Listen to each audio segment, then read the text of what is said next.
আগামী মঙ্গলবার জাতীয় সংসদের দক্ষিণ প্লাজায় অনুষ্ঠিত হতে যাচ্ছে বিএনপির নেতৃত্বাধীন নতুন সরকারের শপথ অনুষ্ঠান, যা দেশের রাজনৈতিক ইতিহাসে একটি ব্যতিক্রমী আয়োজন। প্রচলিত রীতি অনুযায়ী মন্ত্রিসভার শপথ বঙ্গভবনের দরবার হলে হয়ে থাকে, তবে এবার সে ধারায় নতুন কিছু যুক্ত হতে যাচ্ছে।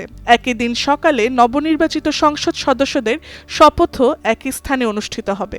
মঙ্গলবার সকালে সংসদ সদস্যদের এবং বিকেলে মন্ত্রিসভার শপথ অনুষ্ঠানের সময় নির্ধারণ করা হয়েছে। রীতি অনুযায়ী স্বাধীনতার পর থেকে সংসদ সদস্যদের শপথ জাতীয় সংসদ ভবনে এবং মন্ত্রিসভার শপথ বঙ্গভবনে অনুষ্ঠিত হয়ে থাকে। তবে এবার রাষ্ট্র পরিচালনার দায়িত্ব নিতে যাওয়া দল বিএনপির পছন্দ অনুযায়ী সংসদ ভবনেই পুরো আয়োজন করা হচ্ছে।